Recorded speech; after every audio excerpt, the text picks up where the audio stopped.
afternoon. We're very lucky to have Peter Bernardi speaking with us today. As many of you know, he is a professor of theology at Loyola University in Chicago. He was ordained a Jesuit priest in 1987. He's published quite widely, including questions on modern theology and its relation to the Second Vatican Council, as well as the history of modern Catholicism, including a fascinating recent book entitled Maurice Blondel's Social Catholicism and Action Française, the clash over the Church's role in society during the Modernism. He's presently engaged in research addressed to the question of modernism in the Jesuit order, as well as a new book project entitled A Pastoral Liberationist Theology of Salvation, The Atonement Reconsidered. Today, he'll be talking with us about Pope Francis and Ignatian Discernment.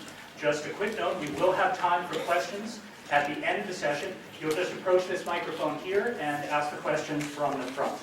But in any case, we very much look forward to hearing Professor Bernardi's thoughts. And without further ado, let's welcome him.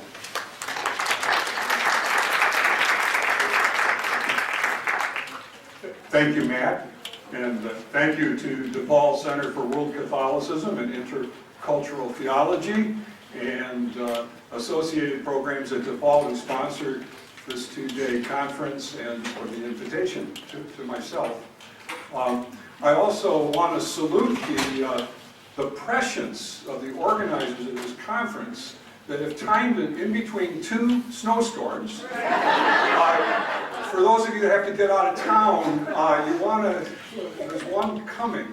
But at least today and tomorrow, the roads, the sidewalks are passable. So, and a salute to those of you that came from a summery climate in Argentina or even from the West Coast.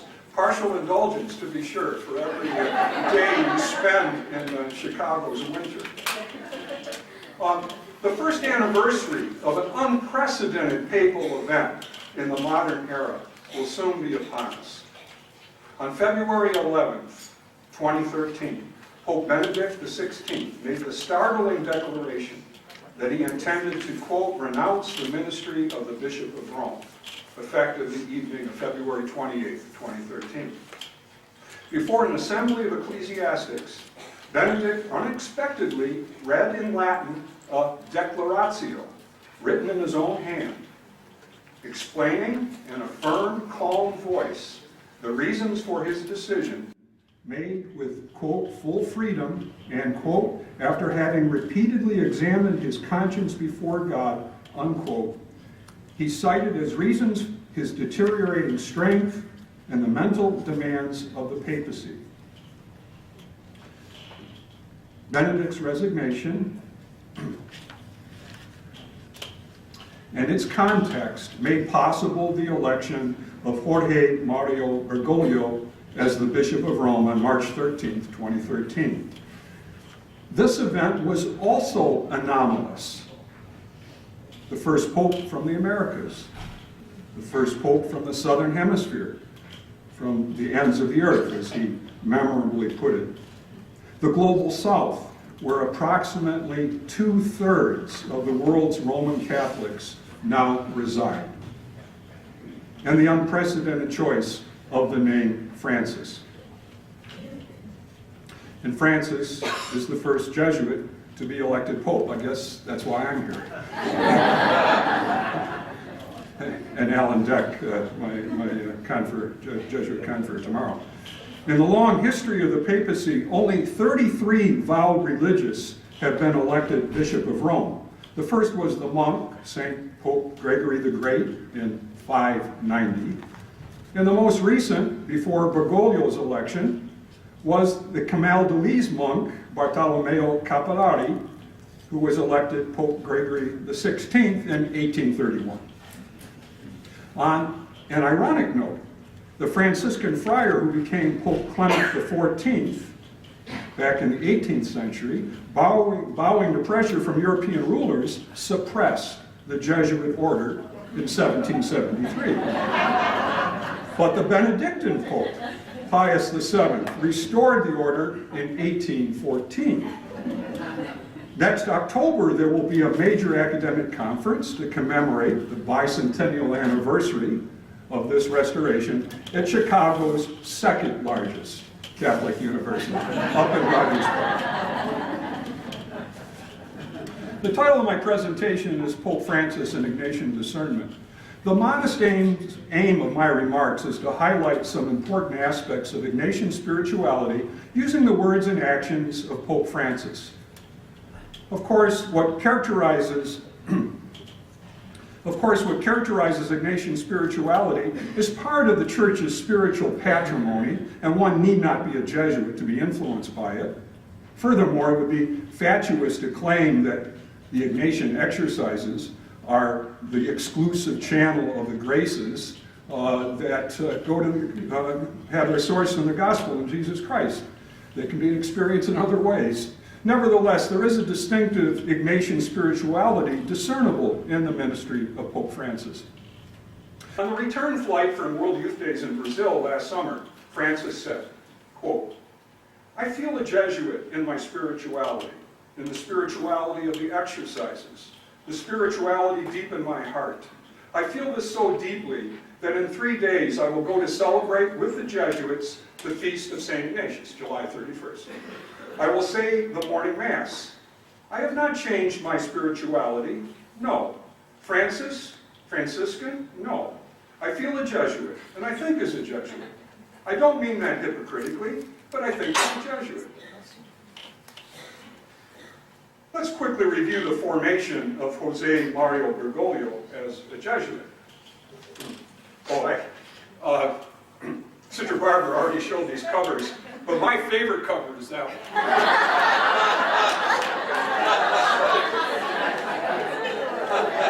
And especially with the Chicago winter. Maybe snow angels. Well, there's a chronology in small print there. Having studied and worked as a chemical technician, and apparently moonlighting as a bouncer, at age 21, Jose Mario entered the Jesuit novitiate in Argentina. Among the holy desires that attracted him to the Society of Jesus was the thought of being a missionary to Japan. The Holy Spirit had other missions in mind. As part of his formation, like every Jesuit, he made 2 intensive 30-day long retreats based on the spiritual exercises of St. Ignatius of Loyola. The first time as a novice, before he took his first vows in 1960. The second time, years later, as a tertian, after having completed 7 years of studies in the humanities, philosophy, and theology, and having taught for 3 years, and having been ordained to the priesthood in 1969. Tertianship is a 6 to 9 month program that completes the formal training of a Jesuit. Following the completion of tertianship, a Jesuit awaits an invitation to take final vows, fulfilling a promise he made before God when he took his first vows as a novice. Jose Mario made his final vows in 1973, just a few months before he was named the provincial superior of the Jesuits of Argentina and Uruguay at the young age of 36. Besides his term as provincial superior, Bergoglio also served as a formator of young Jesuits, first as novice master, when he directed many young Jesuits in the long return. Serving as a formator requires a deeper level of familiarity with Ignatian spirituality and skill in discernment of spirits, the ability to distinguish the movements of the good spirit from those of the evil one. Ignatian spirituality is based on St. Ignatius' own intense experiences of prayer during his stay at Manresa, Spain.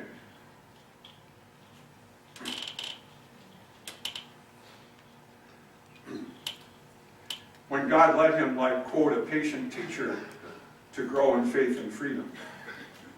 Ignatius subsequently formulated these exercises into a spiritual handbook, including instructions for directors to help others.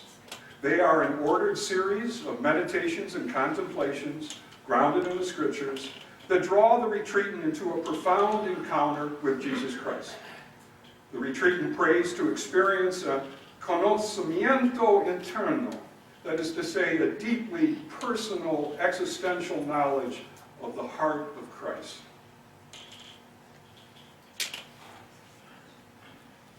St. Ignatius wrote, "It is not abundance of knowledge that fills and satisfies the soul, but the inward sense and taste of things."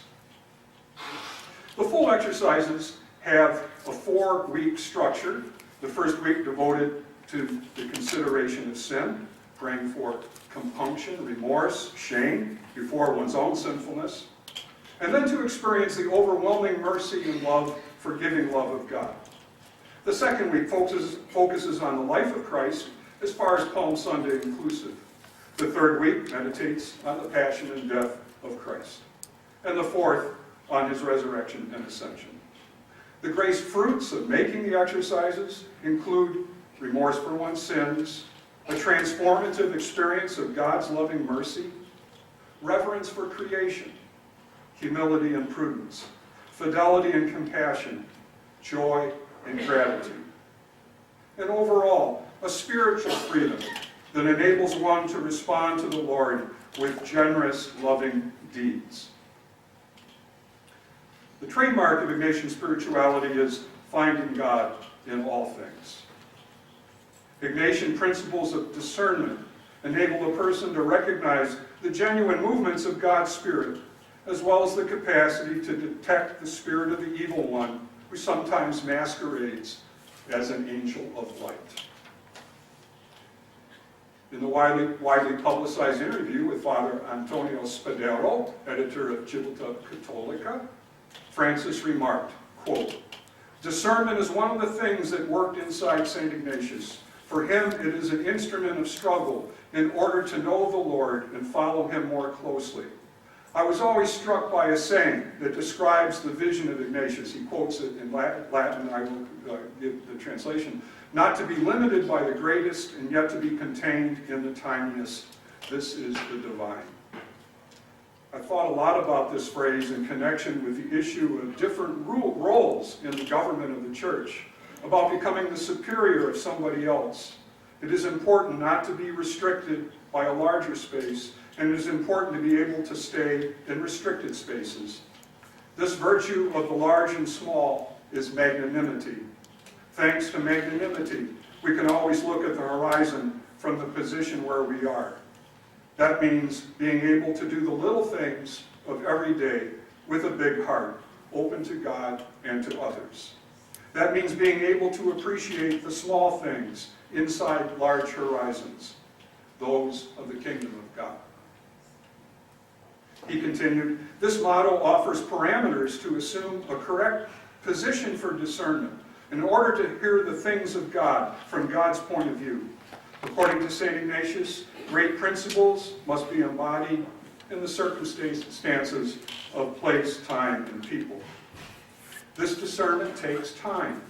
For example, many think that changes and reforms can take place in a short time.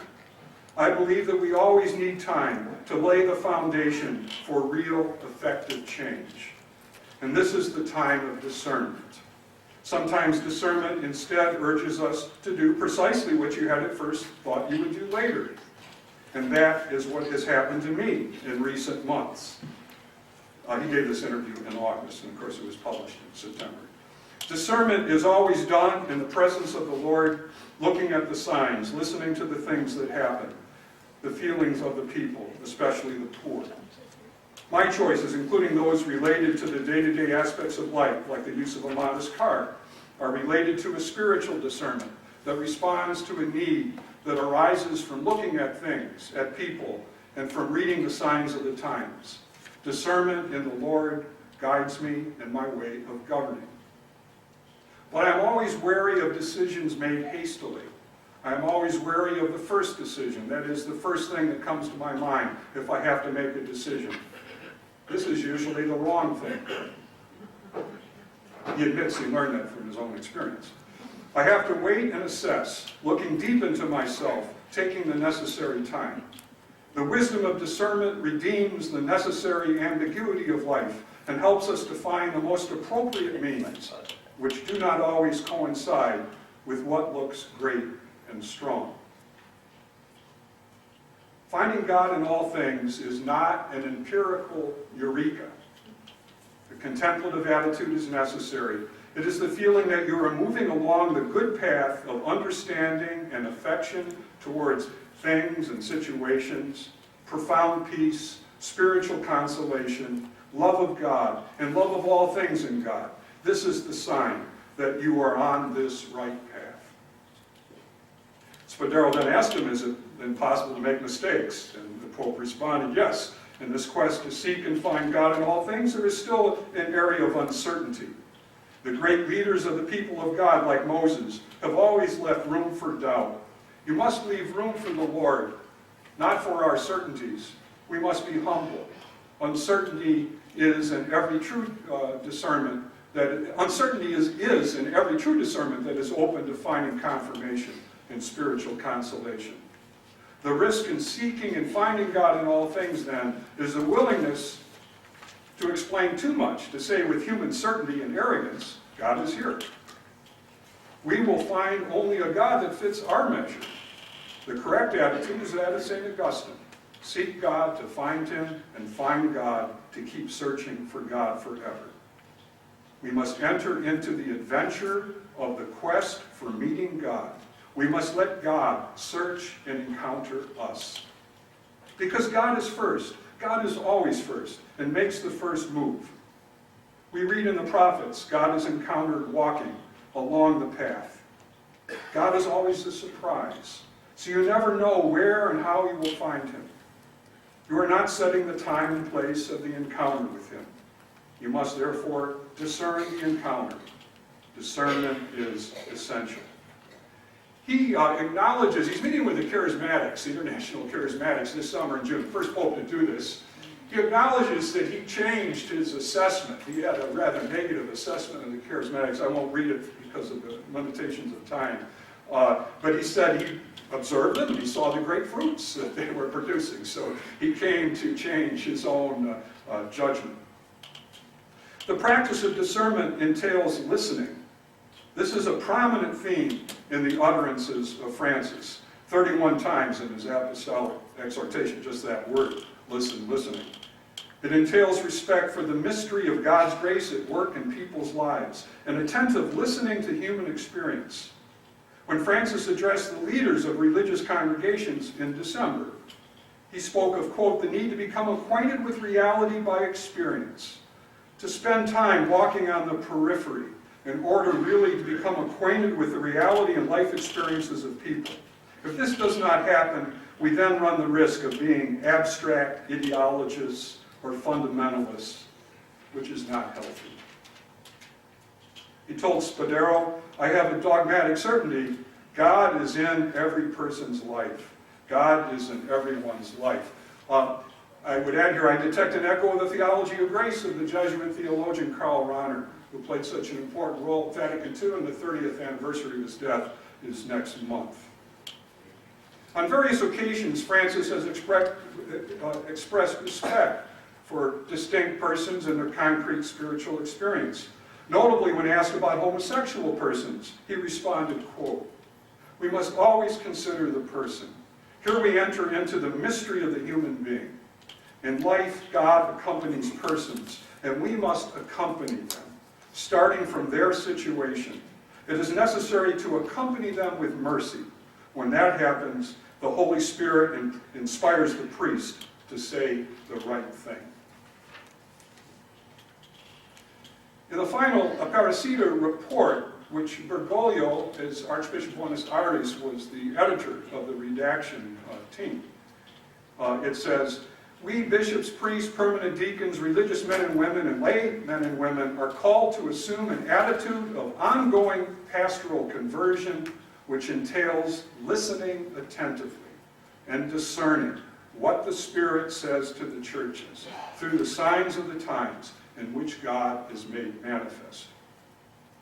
And in his apostolic exhortation, published in November, a church which goes forth is a church whose doors are open, going out to others in order to reach the fringes of humanity, does not mean rushing out aimlessly into the world.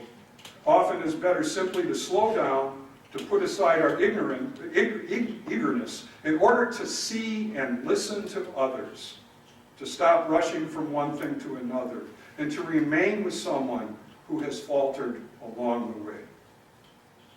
Of course, he has called for reform of the consultative and collegial structures because he wants a humble, listening, discerning church.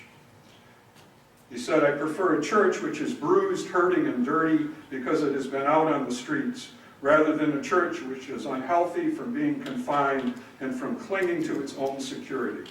I do not want a church concerned with being at the center, and which then ends by being caught up in a web of obsessions and procedures. At the World Youth Day, he said, I want the church to be in the streets. I want us to defend ourselves against all that is worldliness, comfort, being closed and turned within. Parishes, colleges, and institutions must get out, otherwise they risk becoming NGOs, and the church is not an NGO. There is much in Francis's writings and interviews which reflects the first week of the spiritual exercises. He has expressed on more than one occasion the sense of his own sinfulness and his heartfelt experience of God's mercy. Indeed, God's overwhelming mercy, as we have heard today, is a persistent theme in his preaching. When Spedero asked, who is Jorge Mario Bergoglio? He responded, I am a sinner. This is the most accurate definition. It's not a figure of speech. I am a sinner. Yet perhaps I can say that I am a bit astute, that I can adapt to circumstances. That's an Ignatian virtue. But it is also true that I'm a bit naive. Yes, but the best summary, the one that comes more from the inside, and I feel most true, is this. I am a sinner whom the Lord has looked upon. And he repeats, I am the one who is looked upon by the Lord. I have always felt my motto, miserando atque eliendo. Translation, I will look upon him with mercy, and I will choose him, was very true for me.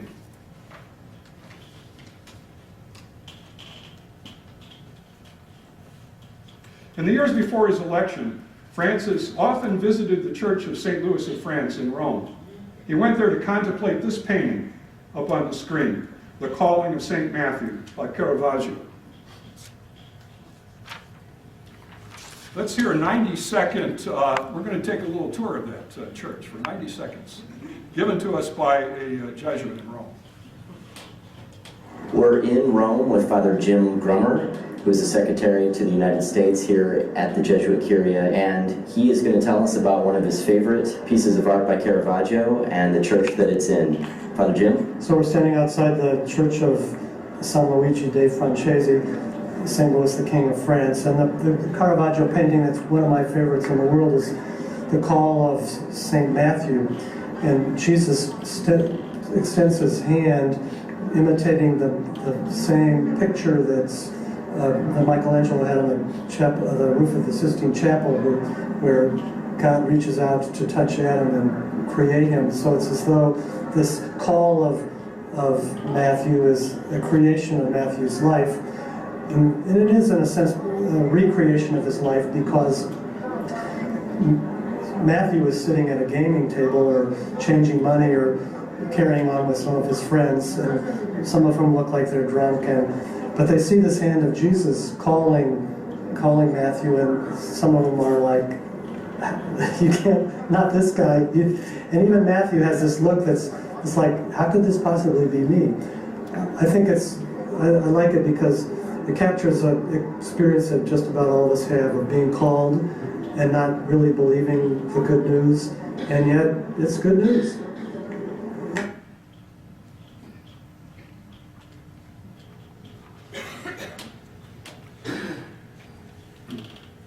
Pope Francis remarked, that finger of Jesus pointing at Matthew, that's me. I feel like him, like Matthew. It is the gesture of Matthew that strikes me. He holds on to his money as if to say, no, not me. No, this money is mine. Here, this is me, a sinner, on whom the Lord has turned his gaze. And this is what I said when they asked me if I would accept my election as pontiff. I am a sinner, but I trust in the infinite mercy and patience of our Lord Jesus Christ, and I accept in the spirit of penance. In fact, it was on the Feast of St. Matthew, and 1953, that a 17-year-old Jorge Mario Bergoglio experienced a call to priesthood on receiving the sacrament of penance. He recalled, "A strange thing happened to me. It was a surprise, the astonishment of an encounter." This is the religious experience, the astonishment of encountering someone who is waiting for you. God is the one who seeks us first. At the end of the first week of the spiritual exercises, there's a meditation called the Call of the King, which concludes with a triple prayer colloquy. Francis has remarked, "For me, it is the memory of which St. Ignatius speaks in the first week, in the encounter with the merciful Christ crucified." And I ask myself, what have I done for Christ?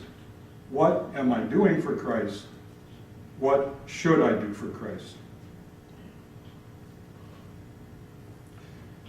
The second week focuses on the public ministry of Jesus, beginning with the contemplation of the incarnation, God's loving mercy made human in Jesus.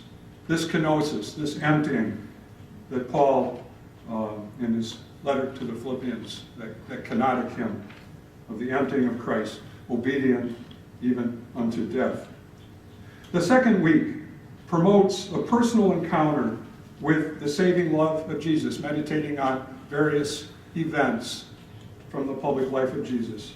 While not unique to Francis, in his writings there is a pronounced stress on gazing, a contemplative action that is reminiscent of the Caravaggio painting.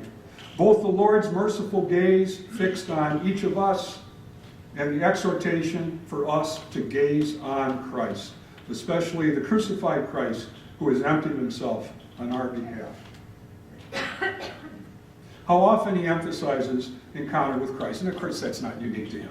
Pope Benedict and Pope John Paul did that too. At the base of the experience of the missionary disciple has to be the encounter with Jesus Christ. The Aparecida document, quote, "Knowing Jesus is the best gift that any person can receive, that we have encountered him is the best thing that has happened in our lives, and making him known by our word and deeds is our joy." Authentic encounter with Christ energizes his disciples.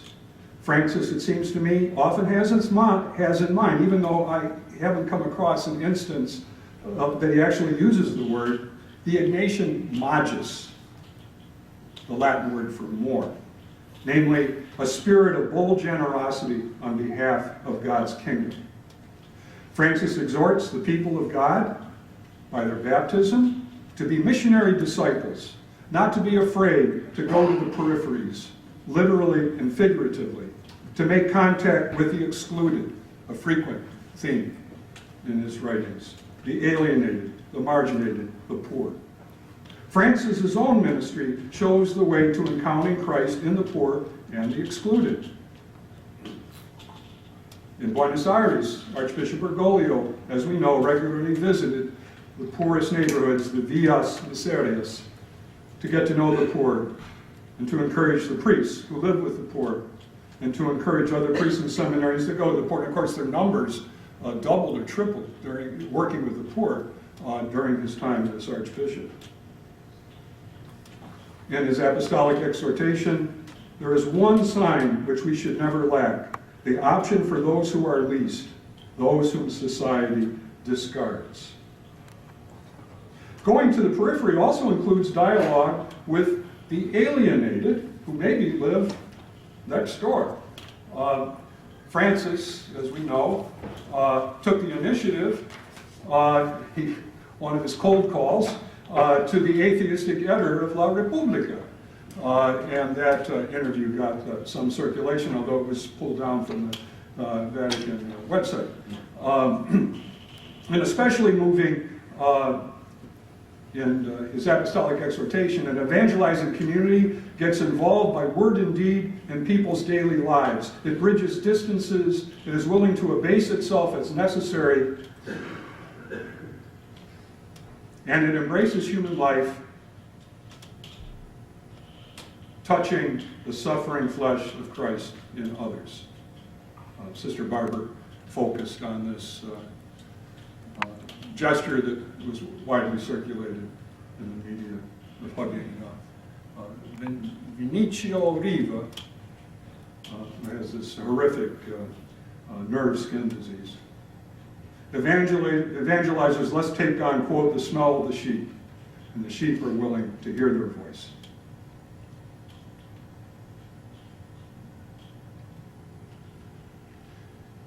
The second week features two meditations that have deeply impacted Francis: the two standards meditation and the consideration of the three modes of humility. The retreatant prays for the grace to understand and embrace the strategy of Christ, which is diametrically opposed to the insidious temptations of the evil one, the enemy of our nature. It is in the stratagem of the evil one to tempt people with riches, then to vain honors, and finally to the state of swollen pride. In contrast, the strategy of Christ is first to draw people to the highest spiritual poverty, and if the Lord wills, to choose them, not less to actual poverty. Secondly, to desire, quote, reproaches and affronts, because from these come humility. In sum, the strategy of Christ embraces poverty, not riches, insults and humiliations, not worldly honors, and humility, not egocentric pride. By these three stages, the disciples of Christ are to be led to all the other virtues. It's an artistic presentation of this two standards meditation, Christ and the cross, and then Lucifer on the right. The third degree of humility is similar: to wish and choose poverty with Christ poor rather than riches. Might say simplicity is a good translation of that too. To experience insults with Christ rather than worldly honors, and finally, to be accounted a good for nothing and a fool for Christ's sake rather than be accounted a worldly success.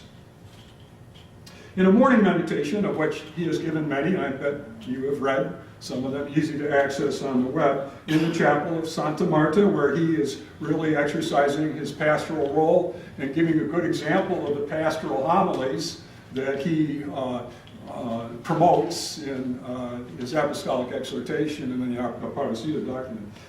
Francis said, quote, "The sign that a Christian is a true Christian is, quote, his or her ability to bear humiliation with joy and patience, to look upon the Lord and ask for humiliation in order to be more closely conformed to him." The simplicity and humility of Francis have touched the world. In contrast with the strategy of Christ are the temptations of the evil one. And Francis has repeatedly expressed the need to guard against the temptation to spiritual worldliness, a phrase he got from the Jesuit theologian Henri de Lubac's book, Splendor of the Church, towards the end of the book. The Spanish translation for worldliness is mundano, and that is taken from the spiritual ex Ignatius, when Ignatius talks about the worldly honors with which the evil one tempts. That is the use of that word, mundano. Francis often criticizes careerism that compromises genuine service. He echoes Jesus' teaching on authentic service, which we heard such a great presentation from Sister Barbara this morning. In 2007 interview, Archbishop Bergoglio responded to the question, for you then, what is the worst thing that can happen to the church? He responded in 2007, "It is what de Lubac calls spiritual worldliness. It's the greatest danger for the church, for us who are in the church. Spiritual worldliness is putting oneself at the center," unquote. Archbishop Bergoglio especially stressed the dangers of spiritual worldliness in an address that hasn't gotten widely circulated, that he gave to his own priests in Buenos Aires after returning from Aparecida. Civiltà Cattolica republished it last month, and you can find it on the web. Spiritual worldliness is an attitude, he said in his remarks to his priests, that practically appears like a separation from the other kind of worldliness, but whose moral ideal as well as spiritual is not the glory of the Lord, but rather man in his perfection. Spiritual worldliness is nothing but an anthropocentric attitude. He concluded his remarks to those priests, "The faithful people of God to whom we belong, from which we learned and to whom we are sent, has a special sense of smell," reversing that image there, which comes from the sensus fidii, to recognize when a shepherd of the people is turning into a bureaucrat, a state cleric. It's not the same case as a priest-sinner, which we all are, and we remain in the flock. Instead, the worldly priest enters into a different process, a process of spiritual corruption that attacks the spiritual nature itself of the shepherd, perverts it, and gives him a status different from the holy people of God. Both the prophet Ezekiel and St. Augustine, in his sermon on pastors, identify this type of shepherd with the one who takes advantage of the flock. He takes the milk and the wool. Aparecida, throughout its message to priests, aims at the genuine identity of the shepherd of the people, and not that of an adulterated state cleric bureaucrat.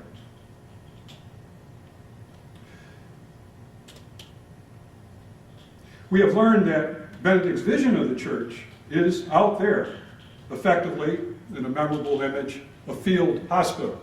Hospital out in the field. Of course, that's in the tradition, St. Augustine and others talking about the church as a hospital. A hospital out in the field. He has said, if they're not coming to church, well then set up, some pastoral sites, in the neighborhood where people will feel comfortable coming and where you can encounter them. He apparently made remarks like that in his brief speech at the pre-conclave sessions, which are secret, but it's been widely reported that he galvanized the cardinals with these remarks.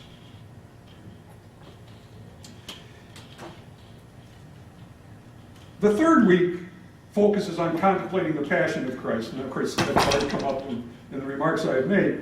The grace of this week is epitomized in the transforming vision of Ignatius at the La Storta Chapel. Two different renderings of that experience of Ignatius. This was not in the context of his making the exercises in Spain, but many years later en route to Rome with the idea of founding a religious congregation. And on the outskirts of Rome, now it's in Rome, but on the outskirts then, he heard a voice say, "Take this man to labor with you."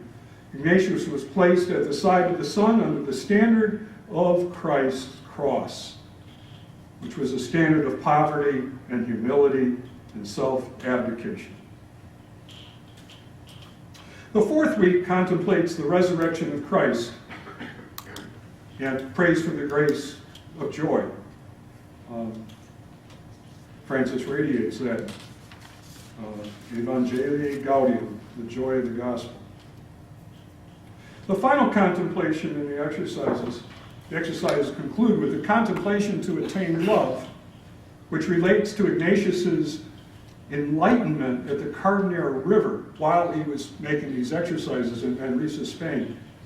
In his autobiography, Ignatius said the eyes of his understanding were open. He didn't see any vision, but he understood and knew many things, both spiritual and matters of faith and learning, that it was a great enlightenment. So when the retreatant prays this contemplation, as Jorge Mario Bergoglio has many times, he invites reflection on four themes. Reflection on God's gifts to us, life, family, friends, faith, church, eternal life, etc. God's self-giving in Jesus, God's continuing work in the world, and the limitless quality of God's love. The fruit of this contemplation is overflowing gratitude and love that manifests itself in deeds. As Ignatius wrote, echoing the Gospels, love ought to manifest itself more by deeds than by words. In the Spedero Interview, Francis said, quote, "Prayer for me is always a prayer full of memory, of recollection, even the memory of my own history, or what the Lord has done in his church or in a particular parish. It is the memory of which Ignatius speaks in the contemplation for attaining divine love. when he asks us to recall the gifts we have received. Above all, I also know that the Lord remembers me. I can forget about him, but I know that he never, ever forgets me. Memory has a fundamental role for the heart of a Jesuit, memory of grace, the memory mentioned in Deuteronomy, the memory of God's works that are the basis of the covenant between God and the people. It is this memory that makes me his son, and that makes me a father too. Conclusion. Since becoming the Bishop of Rome, I think Francis's Jesuit affiliation has surely influenced one particular papal act that occurred in December. It may have been under the radar.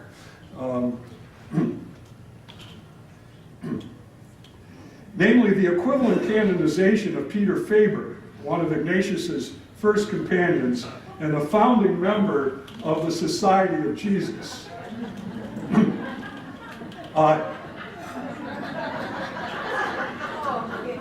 This is not to say that Faber might not have been canonized someday had a miracle been produced, but while he was beatified in the 19th century, he was kind of languishing with that status. And Francis waived the miracle. That's happened before, too. This is not unique to Francis. In his homily to Jesuits gathered at the Gesù in Rome on the Feast of St. Ignatius, Francis held up Faber, quote, as an apostolic model, a person of great desires, with a holy restlessness for the sake of Christ's kingdom, who united an exquisite sensibility with a capacity to make decisions. The Pope cited from Faber's autobiographical memorial that the first movement of the heart must be that of desiring what is essential and original, that is, that the first place be left to the perfect solicitude of finding God our Lord. Faber demonstrates the desire, quote, to let Christ occupy the center of our heart. Francis added, only if one is centered on God is it possible to go to the fringes of the world. Faber was devoured by the intense desire to communicate the Lord. If we do not have the same desire, then we need to pause in prayer and with silent fervor ask the Lord, through the intercession of our brother Peter, he was addressing the Jesuits, that he fascinate us again, that the fascination of the Lord, that fascination of the Lord that led Peter to all his apostolic ventures. He actually used the word lunacies, but I take it that was tongue-in-cheek. As St. Peter Faber wrote, quote, we never seek in this life a name that is not connected, connected with that of Jesus. Finished.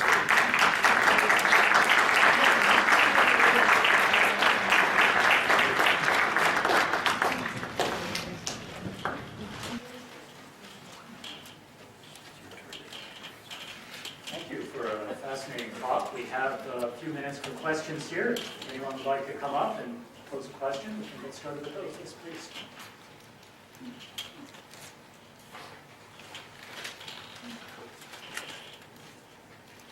You quoted the Pope as saying that we need to lay an effective foundation for real, effective change. Do you have any ideas of what may be changing?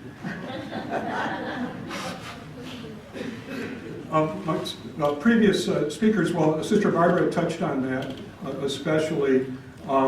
He has spoken on more than one occasion of the need, fulfilling the vision of Vatican II, to get the right balance between primacy and collegiality, primacy and synodality. And of course, just assembling the C8 church representatives from all the major continents, often who had been elected head of their national Episcopal conferences. So these were good people to select, these cardinals, to advise them. But I think you're going to see reforms, and there's already been decisions he's made regarding Vatican congregations. But he's an interesting comparison with Pope St. Pius X. you really have to go back to Pius X to find a pastor pope who spent as many years in a diocese as a pastor as Francis. John Paul came close, but you have to go back to Pius X. And Pius X came in with a reform agenda, reformed the Curia too, before World War I. And Francis has said that this came out of the pre-conclave congregation. This is not something he's dreamt up on his own. The cardinals told him, we need something to be done for reform in the Curia. And that's still unfolding. And as he mentioned, it takes time to implement reforms. And certainly the way he set up the synod for the fall, very different. The synods under Pope John Paul were highly scripted. Pope Benedict began to change the way the synods were done. There was a little more freedom to speak. Clearly there's going to be freedom to speak at the synod coming up in the fall in the family.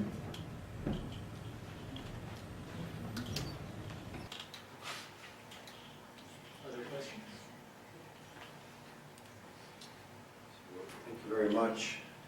It seems incongruous at first glance to talk about the joy of the gospel and the evil one. Besides the second week of the exercises, can you give us more context to interpret that? Or it comes up a lot, and it's not covered by Rolling Stone. Right, that Rolling Stone article, by the way, is a bit controversial. The papal spokesperson, a Jesuit, who was also the spokesperson for Pope Benedict, Father Lombardi, really lambasted the piece. I haven't read it, but he said it's a very superficial journalism in Rolling Stone. Whereas Cardinal O'Malley said it beats Time magazine. So there you go. Two points of view. So, Peter, what was that? Tell me again. I'm going to see your moment. What is the context for talking about? Yeah, the context for the evil one in that. I was at a panel discussion of Pope Francis a few months ago, and somebody remarked that we knew where Pope John Paul stood. Culture of death. You know, he targeted the culture of death, and that the church should resolutely oppose it. And then Pope Benedict, the dictatorship of relativism, and the church needs to proclaim its truth over against this relativist mentality. And the speaker suggested, what's the Pope against? It seems like he's just in favor. And well, if you want a phrase, throwaway culture is one phrase that's in his documents. You know, he's against a throwaway culture, which has echoes, of course, of Pope John Paul and Pope Benedict. The evil one, there's no doubt that Ignatius did believe in a personal presence of evil. It's not just a psychological reality or symbolic. And Pope Francis does speak about the power of the evil one. He will refer to the devil. I haven't tracked all those remarks, but I've seen it in some of his remarks. I don't know how often he does, because I haven't read all of his morning meditations. So there's this interesting paradox, if you will. Yes, there's kind of finding God in all things, and so there is in the Ignatian spirituality a certain openness to the world, dialogue with the world, which of course I'm reminiscent of Vatican II and the Pastoral Constitution. And yet it's not a naive dialogue with the world. And there is a recognition that there are powerful currents of evil in the world. He certainly, in his apostolic exhortation, got Rush Limbaugh's attention, criticizing an economic system that kills people, criticizing the trickle-down economics and whatnot. So he certainly goes on and on about how a system that excludes people, a system that publicizes a small decline in the stock market, the Dow Jones average, but ignores people freezing to death, that doesn't make news. So those would be some thoughts on.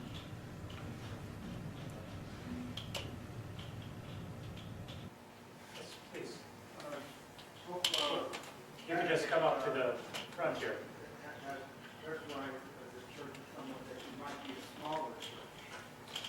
Benedict talked about a church that's going to be a smaller church. And what would be the view then for Francis? Well, a church is a field hospital. There's, one could, I think, facilely oppose two visions of the church. One is a secure enclave of people who are confident of the truth and perceive the world is so vitiated by relativism and culture of death that all you can do is, you be a candle. You light your candle in that, and radically oppose that to the idea of, well, a church that goes out. I think there's some tensions there, but I wouldn't drastically oppose those.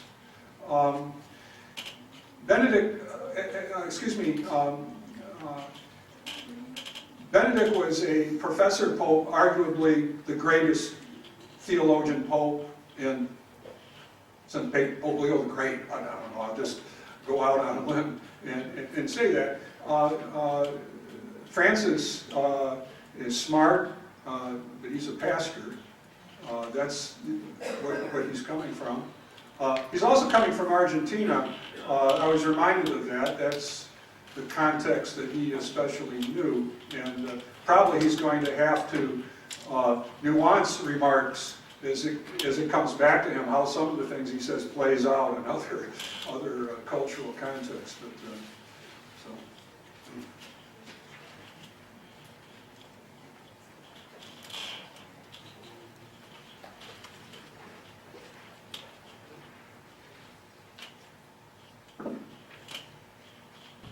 Father, ultimately, when I read the exhortation and read other materials, the question comes to me, and I think it should be for all of us, is what is God calling us to through his vicar? What is our responsibility to God and to our fellow man? That's at the root of this. And so as we review this, and we see the example of Matthew, the tax collector, and the Holy Father also uses the book of Jonah frequently in his references. And an essential part of that is conversion. Conversion for all of us, from the Holy Father all the way to you and I. And so how does the average lay person take this message of bringing our love of Christ out into the world? I worked with a Franciscan ministry for the homeless for 10 years. And two things I learned, among others. One is that many of the homeless understand life better than I do. And number two is, if you don't tell them the truth, they know it. Sir, thank you. I think you've given a great illustration of the example from that ministry you're doing. And thanks for your remarks this morning.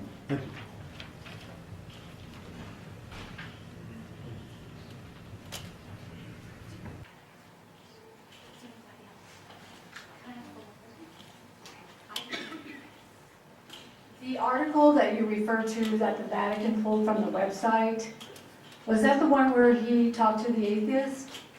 Why do they do that? And does he give them permission? Thank you for that question, because that deserves a clarification, even as I said it. During the interview, Spedero? Spedero? Not Spedero, the La Repubblica.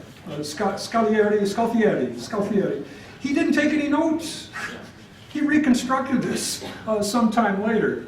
And most unreliable.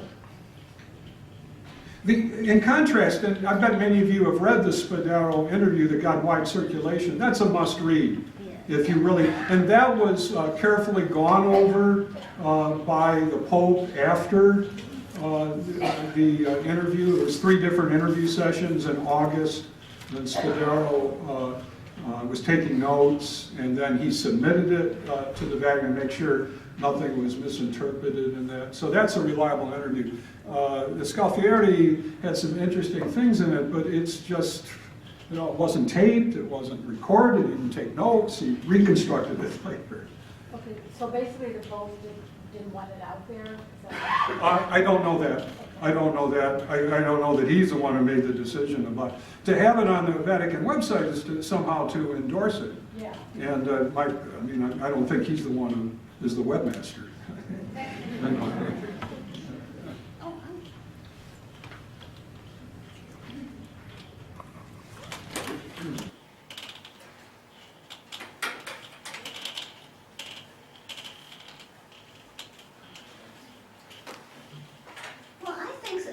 Pope Francis has a very strong priority, and he's made it very clear to us, the preferential option for the poor.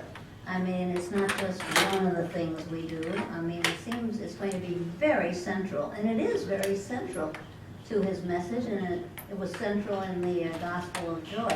I wonder if you might comment more about the centrality of the focus on the preferential option for the poor.